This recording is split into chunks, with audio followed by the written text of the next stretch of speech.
Halo Mbak Kori, selamat sore. Halo Mas Rian, selamat sore. Apa kabar? Alhamdulillah baik. Lagi di Rusia Mbak ya? Iya, aku lagi di Rusia, tepatnya di kota Tomsk, Siberia. Lagi sibuk apa nih Mbak? Pandemi kayak gini Mbak? Pandemi gini masih sibuk kuliah online aja ya, karena di mana-mana kuliah online. Jadi iya masih fokus fokus kuliah aja Hmm. dan beberapa kegiatan di organisasi seperti itu. Oke, oke Mbak. Jadi teman-teman semuanya, kali ini aku sharing sama Mbak Kori. Jadi Mbak Kori itu mahasiswa, salah satu pemuda Indonesia yang sekarang lagi melanjutkan studi S2 di Rusia gitu. Nah, jadi aku hari ini pengen banget sharing sama Mbak Kori nih. Siapa tahu nanti pengalaman Mbak Kori studi di sana bisa teman-teman jadikan apa ya referensi atau insight buat teman-teman semuanya. Oke Mbak, di sana keadaannya gimana nih Mbak? Pandemi kayak gini Mbak? Keadaan pandemi di sini sepertinya kalau dengar teman-teman dari Indonesia bercerita hampir sama ya. Keadaannya hampir sama. Awal-awal juga panik. Sudah 1 tahun ya, hampir ya Hmm. sudah 1 tahun berarti. Hmm. Masih masih pakai protokol kesehatan. Cuma beberapa orang kadang ada yang gimana ya, tidak tidak mematuhi seperti ya hampir Iya, sama iya, seperti Indonesia iya, iya. begitu.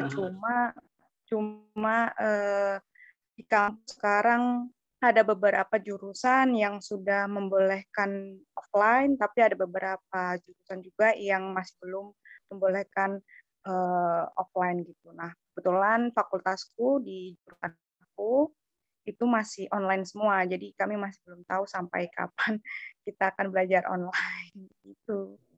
Sebet Oke Mbak. kalau kalau keadaan sama saja sih kayak di Hmm. Indonesia.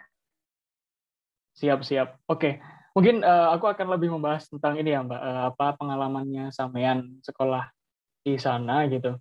Kan Rusia itu kan ya kita tahu jauh dari Boleh. Indonesia gitu.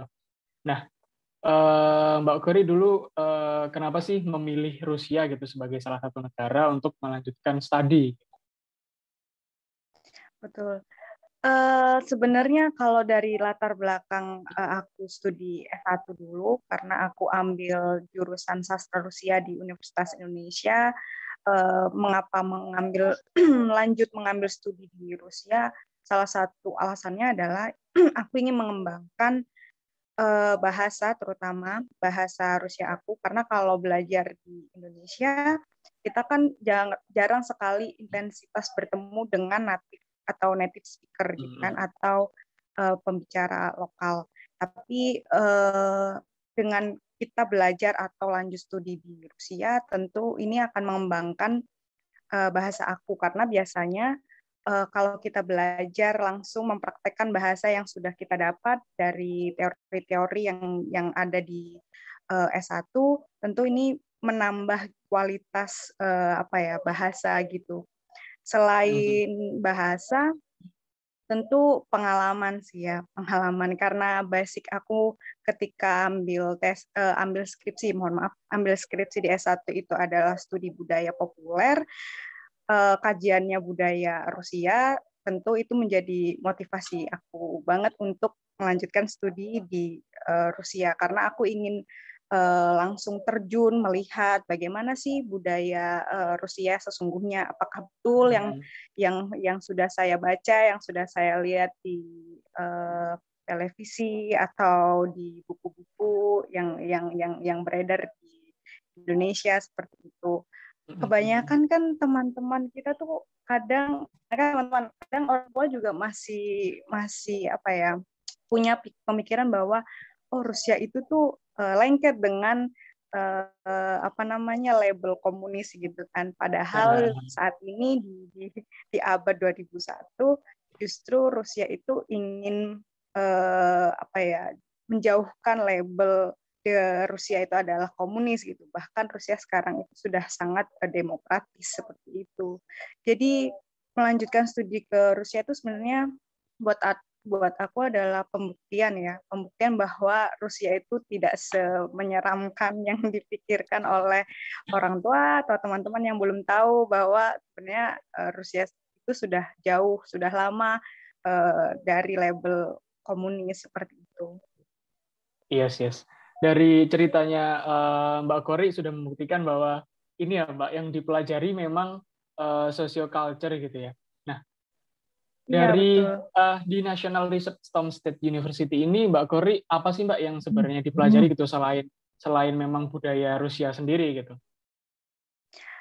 Kebetulan aku kan di jurusan Practical Culture Studies and Management in the Social Culture Spheres. Nah, di situ aku belajar tidak hanya Rusia, tetapi lebih ke Eropa Timur dan Eropa Barat. Jadi kita areanya itu lebih ke Eropa secara keseluruhan. Nah, yang dipelajari di jurusan itu tentu pertama dari history, kita juga dapat history, terus dapat juga psychology people, budaya, terus kita juga dapat manajemen, bagaimana kita mengaplikasikan manajemen dalam budaya, seperti itu. Lebih banyak ke bidang budaya sih. Kita juga dapat filsafat, kita juga dapat studi-studi baru seperti game studi itu di Indonesia. Di Indonesia saya nggak dapat, tapi di sini saya baru dapat gitu. Oh, ternyata games itu juga ada studies-nya ya, juga bisa dipelajari seperti itu. Terus film gitu juga kita pelajarin. Jadi memang lebih ke culture dan masyarakat gitu. Bagaimana masyarakat itu, kita mempelajari masyarakat dalam berbudaya seperti itu sih. Kalau untuk bahasa pengantarnya sendiri, waktu kuliah tuh pakai English atau Rusia, Mbak? 100% pakai Rusia. Makanya sebelum Wow. kita biasanya sebelum kita biasanya masuk di studi penjurusan gitu, kita ada 1 tahun itu masuk di kelas persiapan bahasa Rusia. Nah, tujuannya ini adalah agar membuat calon mahasiswa itu nanti tidak kesulitan dalam belajar yang menggunakan bahasa Rusia seperti itu ya, meskipun pada realitasnya, pada kenyataannya tetap saja sulit karena kan ini bahasa yang memang tidak mudah untuk dipelajari, tidak seperti bahasa Inggris yang kita sudah kenal, yang kita sudah pelajari dari SD, bahkan sekarang TK udah dipelajari ya. Jadi bahasa Rusia ini memang sangat spesial gitu. Meskipun saya sudah belajar di S1, saya sudah belajar S1 3 tahun bahasa Rusia, tapi tetap saja menemukan kesulitan gitu untuk mengikuti perkuliahan. Siap. Nah, Mbak, kalau untuk prospek kerja sendiri berarti di jurusannya Mbak tuh apa Mbak nanti mungkin nih rencana Mbak Korin nanti apakah akan stay di sana gitu mencari kerjaan di sana atau balik ke Indonesia? Nah, kalau di Indonesia kemungkinan prospek kerjanya itu apa aja? Sebenarnya kalau aku banyak sekali rencana-rencana gitu kan. Karena kan kalau sekarang gambaran teman-teman biasanya, apalagi teman-teman yang S1 itu banyak sering kali bertanya kayak, Kak, kalau ambil jurusan ini prospek kerja ke depan itu apa ya gitu. Kalau ambil jurusan ini bagaimana ya Kak gitu. Apalagi kalau jurusan sastra-sastra seperti aku ini kan kayak, Kak bisa kerjaannya nanti apa ya gitu. Nah, kebetulan sekali kan aku sebelum berangkat S2 ini juga udah kerja ya. Jadi sebenarnya dunia kerja itu teman-teman tidak melulu harus satu line dengan jurusan kita gitu loh. Ternyata selain jurusan itu pengalaman kita skill kita itu juga diperlukan gitu. Jadi tidak melulu aku jurusan ini harus kerjanya seperti ini. Nah, kebetulan sekali kalau nanti aku sebenarnya ingin punya banyak sekali usaha ya. Karena aku pikir dengan membuat usaha sendiri, UMKM sendiri itu membantu membantu negara kita gitu. Dan itu sebenarnya di jurusan aku sendiri juga diajarkan sebenarnya business planning, manajemen seperti yang aku bilang, yang dibicarakan tadi. Jadi kita mempelajari memanage masyarakat yang berbudaya seperti itu. Jadi sebenarnya di jurusan aku itu juga dapat manajemen ekonomi dan bisnis planning gitu. Jadi sebenarnya kita ini benar-benar dipersiapkan untuk bisa memanage masyarakat berbudaya itu tadi. Jadi kita tuh bisa banyak, bisa apa ya, luas gitu jangkauannya untuk pekerjaan sendiri. Jadi mau masuk di perusahaan oke, jadi masuk di kebudayaan oke, antropologi gitu juga kita bisa, menjadi diplomat juga bisa, apalagi apa ya, ke diplomat yang budaya gitu tuh juga bisa seperti itu. Jadi jangkauannya sebenarnya kalau belajar budaya, jurusan budaya sendiri ini sangat luas. Jadi tidak berpatokan dengan jurusan yang kita punya sekarang. Nah, yang sebenarnya yang lebih penting itu adalah mempersiapkan skill gitu. Di jurusan aku sendiri, aku juga diajarkan bagaimana kita berkomunikasi menggunakan bahasa-bahasa lain selain bahasa Rusia dan bahasa Inggris. Jadi penambahan skill bahasa lain itu juga sangat diperlukan gitu. Apalagi dunia sekarang itu kan kemampuan bahasa itu benar-benar diperhitungkan kan. Jadi biasanya banyak perusahaan itu yang apa ya, menilai kita dari kemampuan bahasa seperti itu. Itu menjadi nilai yang sangat sangat besar atau yang menjadi nilai plus gitu. Nah, selain kemampuan bahasa, skill-skill seperti skill komputer, terus skill leadership dan lain sebagainya itu juga diperlukan teman-teman. Jadi kayak nggak cuma melulu belajar jurusan itu gitu. Jadi sebenarnya kalau di jurusan aku sendiri justru kita diajarkan bagaimana sih kita nanti siap di dunia kerja gitu. Jadi selain yang tadi aku jelaskan, juga perlu skill, juga perlu kemampuan bahasa, dan ya soft skill dan hard skill itu balance gitu untuk di dunia kerja seperti itu. Yes. Aku setuju banget sih Mbak, kalau misalkan kita nggak harus, maksudnya apa ya, tidak harus terbatasi dengan harus inline gitu kerjanya sama jurusan kita gitu. Dan yang paling aku highlight tadi adalah kita harus mempersiapkan skill gitu. Halo Mbak, ya, halo. Ya. Dan yang paling aku highlight tadi dari Mbak Kori adalah kita harus mempersiapkan skill kan. Karena menurutku sekarang dunia sudah mulai sangat cepat gitu perkembangannya. So sebenarnya kita harus bisa adaptif juga gitu kan sebagai seorang anak muda gitu. Oke. Betul. Nah, Mbak Kori tadi kan sempat mention ya, juga sempat bilang kalau 100% kuliahnya di sana tuh pakai bahasa Rusia gitu. Nah, kalau untuk nih Mbak sebagai misalkan teman-teman sekarang yang pengen ke sana gitu. Sebagai mahasiswa internasional nih kan. Kesulitan apa sih Mbak yang Mbak Kori temui selain bahasa gitu di kehidupan kampus?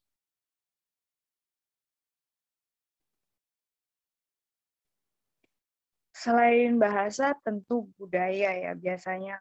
Jadi kalau di kampus di TOMS sendiri, di Siberia sendiri itu, TOMS itu merupakan kota pelajar ya. Kalau di Indonesia tuh seperti Yogyakarta. Jadi banyak sekali kayak teman-teman kita dari negara lain juga gitu. Nggak cuma dari Eropa, tapi dari Asia juga. Jadi dari Afrika juga banyak gitu. Jadi benar-benar dari seluruh dunia, Amerika, Vietnam, Thailand, dari Jepang, dari Korea gitu, dari bahkan sampai Afrika, dari Ghana gitu juga banyak. Jadi semuanya kumpul jadi satu di TOMS ini. Jadi mungkin kesulitan lainnya adalah budaya. Kalau teman-teman tahu kan budaya kita tuh budaya yang gimana ya, tidak ada tuh budaya minuman, maksudnya minum tuh berpesta sambil minum alkohol gitu kan tidak ada ya, berparti itu kan tidak ada. Jadi kalau di sini itu kan biasa, jadi habis acara apa kita party yuk gitu, minum yuk gitu. Mungkin itu aja sih kesulitannya. Jadi bagaimana kita beradaptasi dengan budaya-budaya baru yang bukan budaya kita gitu. Terus bertemu dengan orang-orang lokal biasanya. Kalau kita di Indonesia itu kan orangnya terkenal sangat ramah-ramah ya. Jadi kayak kalau di jalan, kalau di Jawa kan seringkali monggo Bu gitu. Ibunya juga nggak kenal kita, kita nggak kenal mereka juga. Oh iya monggo gitu. Nah tapi kalau di sini kita nggak bisa tiba-tiba kayak Здравствуйте gitu, apa namanya, Извините juga nggak bisa. Jadi orang tuh kayak apa ya, bukan budaya mereka gitu loh. Jadi tiba-tiba disapa gitu tuh menjadi aneh gitu. Nah, kalau teman-teman pernah mendengar bahwa orang Rusia itu sangat kaku-kaku dan tidak ramah, mungkin untuk pertama kali ke Rusia itu menjadi benar gitu. Mereka tuh memang kaku dan tidak ramah. Karena menurut mereka, apaan sih kok senyum-senyum sendiri, ntar dikira orang gila. Jadi karena budaya mereka tuh tidak suka budaya yang bertele-tele, teman-teman. Jadi kalau memang ada sesuatu yang ingin diucapkan, ya langsung dibicarakan gitu. Tapi sebenarnya budaya itu kita bisa beradaptasi dengan budaya itu. Jadi pertama kali dulu di asrama, saya juga pakai berhijab sendiri gitu kan. Jadi orang-orang satu asrama itu akan melihat aneh gitu, nih anak pakai apa sih di kepalanya, ngapain ditutup-tutupin gitu. No. Tapi ketika saya mencoba untuk mendekati, saya menyapa terlebih dahulu, terus kalau saya punya sesuatu, ketika masak misalkan, masak masakan Indonesia, masak kue gitu, saya bagi, justru mereka akan terbuka gitu dengan kita. Akhirnya, oh ini anak ternyata baik ya, ternyata tidak seaneh yang mereka pikir mungkin gitu ya. Kenapa pakai hijab segala gitu. Jadi ke depannya gitu, mereka justru menyapa terlebih dahulu kadang dari jauh, dada gitu. Jadi sebenarnya untuk budaya mungkin kesulitan untuk beradaptasi dengan budaya mungkin kita ya yang harus mempelajari budaya mereka terlebih dahulu. Mungkin mereka akan balik baik gitu, akan balik terbuka juga dengan kita, seperti itu sih. Oke. Berarti masalah culture ya, Mbak. Maksudnya budaya keseharian gitu ya. Tapi itu adalah satu hal yang memang kita bisa sesuaikan juga gitu kan, tergantung gimana cara kita menyikapinya gitu. Iya, betul. Nah, Mbak, tadi aku sempat notice kalau Mbak Kori bilang kesibukannya organisasi juga. Nah, di sana kira-kira organisasi seperti apa, Mbak, yang bisa diikuti kita gitu sebagai orang Indonesia? Apakah emang organisasi yang bareng warga sana atau hanya orang-orang Indonesia saja atau seperti apa? Banyak sebenarnya organisasi, maksudnya dari organisasi kampus juga ada. Biasanya kalau organisasi kampus itu teman-teman suka mengikuti yang biasanya Russian Club Speaking gitu. Jadi kalau teman-teman tidak cukup waktu dalam mempelajari bahasa di kampus persiapan dulu, karena kan biasanya semester 1, karena ketika kita belajar dulu, bahasa Rusia kita tuh bahasa Rusia dasar, istilahnya tuh bahasa Rusia pengantar saja gitu loh teman-teman. Nah, tapi kan kalau masuk ke perkuliahan itu benar-benar itu dosen nyerocos ya, seperti kita kalau dengar dosen kita gitu kan. Jadi kita kadang nggak ngerti gitu yang mereka bicarakan apa. Nah, tapi dari kampus biasanya menyediakan atau membuat klub gitu, nah namanya Russian Club gitu, yang mau belajar bahasa Rusia lebih banyak, tapi biasanya lebih ke praktis ya, lebih ke berbicara, atau English Club gitu juga. Jadi kalau yang mau belajar bahasa Inggris lebih baik dalam komunikasi itu juga English Club bisa, atau dengan bahasa-bahasa lain. Jadi biasanya banyak bahasa Jerman, kita juga ada klubnya gitu.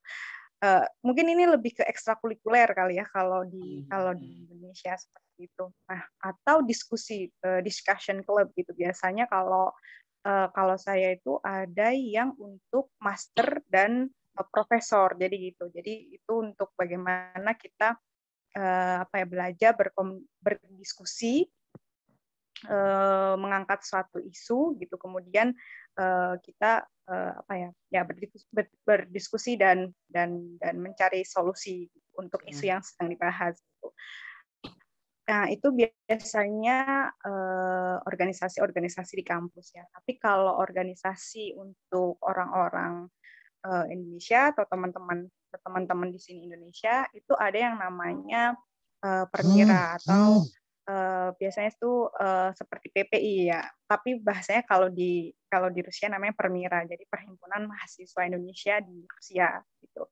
Nah, biasanya setiap kota perwakilan itu mempunyai permiranya sendiri. Misalkan di TOMS ini ada yang namanya permira TOMS gitu. Nah, jadi teman-teman Indonesia itu biasanya akan dimasukkan di permira TOMS seperti itu.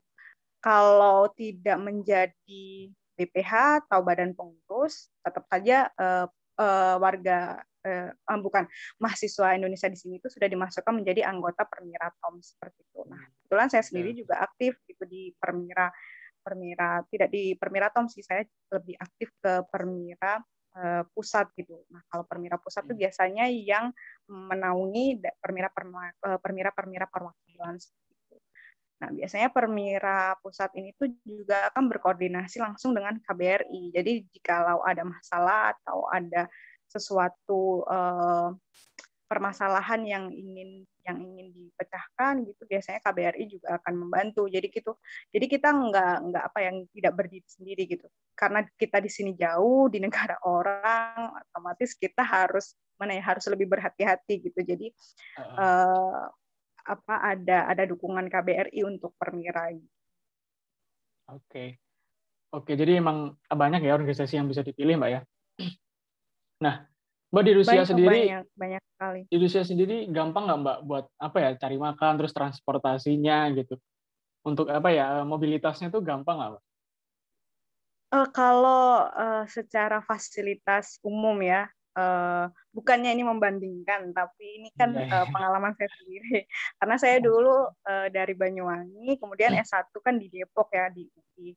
Kemudian S2-nya di Rusia. Jadi saya benar-benar anak rantau, jadi tahu fasilitas di Indonesia dan di Rusia. Secara fasilitas, kalau di Rusia itu lebih lengkap dan lebih lebih aman begitu. Maksudnya jangkauan fasilitas umum itu benar-benar sangat luas gitu. Jadi nggak cuma di kota aja, biasanya nggak cuma di sentra aja gitu kan. Kalau misalkan di Indonesia kan biasanya fasilitas umum yang baik itu kan di kota gitu kan, karena dia ibu kota. Tapi kalau di Rusia itu mulai dari Moskow sampai kota kecil seperti Tomsk ini juga fasilitas umumnya itu sangat-sangat terjangkau gitu. Jadi kalau saya ini di Tomsk itu biasanya naik bis itu bis itu akan datang biasanya 10 menit sekali. Jadi kita nggak kalau di Indonesia tuh ngetem ya, pakai angkot terus angkotnya ngetem. Nah, kalau di sini nggak ada waktu, ada jadwal. Jadi tidak mungkin keluar dari jadwal itu gitu. Jadi itu bis itu akan lewat sesuai jadwal gitu. Bahkan kalau misalkan terlambat itu tidak sampai 1 menit gitu loh. Jadi kayak cuma hitungan detik aja gitu. Dan jadi jangkauan transportasi umumnya itu lengkap. Kemudian secara harga, kalau harga biasanya akan sedikit berbeda di Moskow dan di kota-kota kecil. Nah, kalau di Moskow dan di kota Saint Peter ya, kota terbesar di Rusia itu Moskow dan Saint Peter itu biasanya sedikit mahal dibandingkan kota-kota kecil seperti Tomsk gitu. Nah, kalau di Moskow biasanya jangkauannya kalau dirupiahkan itu fasilitas umum itu antara 8.000 sampai 10.000, tapi itu udah bisa kemana-mana, maksudnya bisa kemana-mana itu dengan 10.000 kita bisa kemana aja, patokannya cuma 8 sampai 10.000. Tapi kalau di Tomsk itu biasanya biayanya cuma 4.000 sekali naik bis. Tapi itu tadi kenyamanan itu benar-benar dijaga gitu. Nah, bicara soal keamanan di Rusia ini sangat aman, maksudnya sangat aman. Saya pernah ketinggalan buku gitu ya di satu tempat. Nah, ketika ketinggalan buku itu panik dong. Kalau di Indonesia, aduh, ini buku untuk kuliah. Kalau di Indonesia udah pasti kayak kita nyari lagi, balik lagi udah nggak ada itu. Pasti entah dibuang, entah dijadiin bungkus gorengan sama bapak-bapak nggak tahu. Karena ini kan di tempat umum ya. Tapi ketika di Rusia itu orang tuh tidak akan mengambil yang bukan milik hak mereka gitu loh. Jadi tetap ada di situ gitu, meskipun uang, meskipun dan lainnya itu selalu ada di situ. Kalau misalkan barang punya orang, mereka tidak akan ambil, kecuali mungkin ada apa ya, ada orang jahat. Maksudnya di Rusia itu memang nggak ada yang namanya maling dan lain sebagainya, tapi biasanya tuh yang paling berbahaya tuh pemabok gitu kan. Kalau orang mabok dia nggak inget ya, maksudnya dia nggak sadar. Jadi mungkin kalau nggak mereka aja gitu yang biasanya suka mengganggu, tapi selebihnya nggak.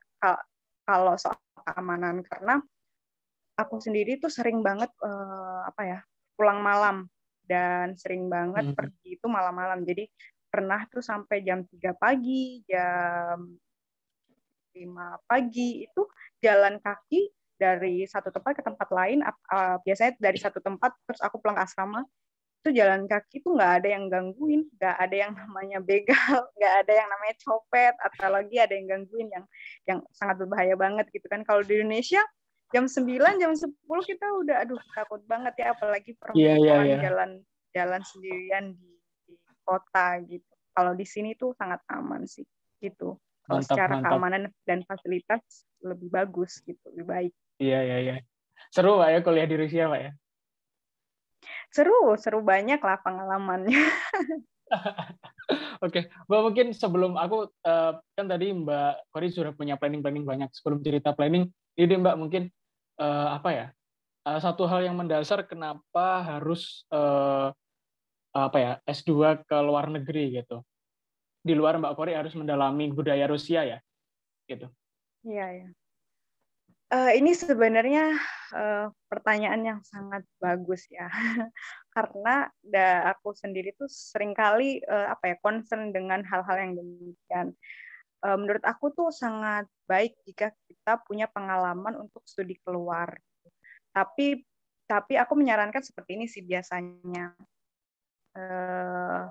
Bagus kalau misalkan kita punya pendidikan S1 gitu ya, terlebih dahulu di Indonesia. Kemudian kita ambil S2 di luar negeri, di mana aja. Karena kita akan bisa melihat gitu, apa, bukan perbedaan ya, bukan membandingkan secara bagusan di Amerika sama Indonesia, itu kan nggak sebanding ya. Karena otomatis kalau kita membandingkan pasti Indonesia kalah banyak gitu. Tapi maksud aku di sini bukan pembandingan fasilitas tadi dan lain sebagainya, tapi bagaimana kita melihat apa negara kita sendiri. Jadi kita bisa belajar banyak dari studi di luar negeri. Jadi misalkan di sini aku kan akhirnya tahu, ternyata game studies tuh ada ya. Ternyata di sini itu pemerintahan Rusia itu sangat encourage dengan apa ya, etnik ya, tertentu, dengan etnik minoritas seperti itu. Nah, hal-hal yang seperti ini yang membuat aku menjadi apa ya, menjadi masukan, menjadi pelajaran yang bisa jadi suatu saat kita aplikasikan atau kita bagikan ke Indonesia, nanti kita sharing ke teman-teman. Jadi itu bisa buat apa ya, suatu pembangunan untuk bangsa dan negara kita gitu loh. Jadi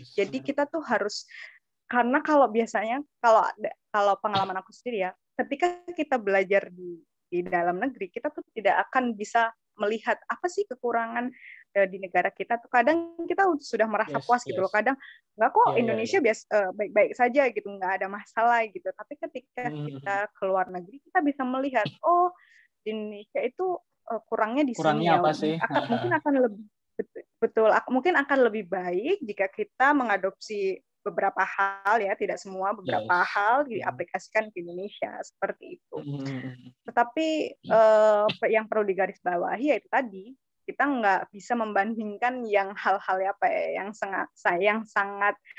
yang sudah kompleks gitu loh. Kalau kita membandingkan secara keseluruhan pendidikan Rusia dan Indonesia, itu akan berbeda sekali, karena kan culture kita juga berbeda gitu. Tapi ada hal-hal itu yang kita bisa pelajari dari Rusia atau negara lainnya yang bisa diaplikasikan nanti di Indonesia, seperti itu sih. Yes, benar-benar Mbak. Jadi apa ya, belajar dari negara lain gitu kan ya, jadi kita bisa tahu nih kekurangan Indonesia itu apa sih yang bisa kita improve gitu. Oke Mbak. Iya betul, untuk pembangunan Indonesia. Yes. Nah, Pak Kori, planning ke depan, Mbak, mungkin bisa sharing ke kita setelah lulus mau ngapain, Pak? Mau S3 atau mau kerja di Indonesia? Kalau aku masih ini ya, masih untuk melanjutkan S3 itu masih menjadi planning sih. Kalau misalkan ada kesempatan, kenapa tidak? Tapi Yes. itu bukan menjadi prioritas sekarang. Nah, prioritas aku sekarang itu aku akan membuat suatu usaha yang sangat berdasarkan kebudayaan gitu. Karena aku di sini sangat melihat ketika di sini aku sangat lebih concern dengan etnik-etnik minoritas yang ada di Indonesia yang tidak yang sangat sangat uh, disisihkan dari hak-hak mereka sebagai warga negara Indonesia begitu. Jadi aku sekarang tuh kedepannya ingin membuat perkumpulan untuk teman-teman yang concern terhadap etnik minoritas. Kita sama-sama membantu mereka, sama-sama mewadahi mereka gitu untuk mereka bisa bisa nggak segan untuk menunjukkan identitas dirinya gitu. Karena bagi aku sendiri yang belajar budaya, identitas itu penting, tidak hanya untuk untuk mereka, untuk diri kita sendiri, tapi untuk bangsa kita gitu loh. Kan kita kalau di luar negeri, maksudnya orang Indonesia kalau di luar negeri itu sangat bangga. Kita tuh beragam, kita itu sukunya banyak, kita tuh bahasa daerahnya banyak, tapi sebenarnya aplikasi teman-teman kita tuh kurang gitu loh untuk teman-teman kita yang minoritas seperti itu. Jadi di situ tuh kadang aku merasa sedih karena merasa sedihnya tuh di luar negeri kita banggakan itu, tetapi sebenarnya di dalam negeri Indonesia keadaan perlindungan terhadap etnik-etnik kecil itu tidak maksimal, gitu, tidak baik, gitu. Mereka tidak punya tempat, bahkan mereka merasa dikucilkan seperti itu. Mungkin kedepannya aku akan banyak membuat planning untuk mereka, untuk mengencourage mereka sih, seperti itu. Mantap. Interesting sekali, Mbak, planningnya ke depan, Mbak. Mantap, semoga bisa cepat tercapai, Mbak ya. Mungkin ini, Mbak, sebelum aku tutup percakapan kita pada sore ini, sedikit aja, Mbak, give us some advice nih di luar mungkin Mbak Kori kuliah di Rusia, kita sebagai anak muda nih, Mbak, 2021 nih harus seperti apa sih gitu. Kita kan ada pandemik, ada masalah yang banyak di Indonesia, tapi kita juga punya potensi gitu kan. Apa sih, Mbak, beri kita advice gitu, saran buat kita pemuda tuh harus ngapain sih sebenarnya gitu. Iya. Sebenarnya ini sih Tian, kalau dari aku tuh sangat yakin bahwa pemuda-pemudi Indonesia itu punya potensi yang luar biasa. Itu tuh pernah, maksudnya sudah banyak diperlihatkan oleh teman-teman, sudah banyak dibuktikan oleh teman-teman yang memiliki prestasi luar biasa di dalam dan di luar negeri. Tapi mungkin teman-teman sekarang ya, kaum atau generasi milenial dan Gen Z itu biasanya kurang peka gitu. Kalau bahasa anak muda kan kurang peka dengan hal-hal yang demikian gitu loh. Padahal sebenarnya kita punya potensi yang sangat sangat luar biasa gitu. Advice aku sangat simple, harus kreatif. Maksud kreatif di sini adalah tidak melulu kita harus melakukan hal-hal yang bersifat kreatif, tapi maksudnya berpikir juga secara kreatif gitu loh, apalagi di saat pandemi ini kan. Kita kayak nggak bisa ngapa-ngapain di dalam kamar, online harus mulu gitu. Adaptif, Jadi jadi kadang stres juga. Tapi kita tuh harus sangat kreatif dalam berkarya maupun dalam berpikir gitu. Tidak puas dengan apa yang kita dapat sekarang juga ya. Jadi kita harus seperti yang tadi, pengalaman dari luar negeri, kita harus banyak belajar sebenarnya dari negara-negara lain juga. Ketika negara lain itu mempunyai kelebihan di bidang apa, kita sebenarnya bisa mempelajari gitu dengan potensi-potensi yang kita miliki seperti itu. Jangan pernah puas, tetap melakukan hal-hal yang kreatif, berpikir secara kreatif. Kalau menurut aku itu bisa jadi bisa jadi fondasi lah untuk bukan perbaikan ya, untuk generasi kita membangun Indonesia yang lebih baik di kedepannya, seperti itu sih. Oke, Mbak Kori, jadi yang aku highlight dari apa ya, advice Mbak Kori adalah creativity gitu. Kita butuh sebagai seorang pemuda kita harus kreatif gitu kan. Kita apa ya, perkembangan teknologi sepertinya semakin meningkat, terus keadaan tuh kayaknya semakin apa ya, riuh gitu, dan budaya-budaya semakin tertinggalkan. Kita harus gimana caranya kreatif gitu sebagai seorang pemuda. Oke, Mbak Kori, Betul.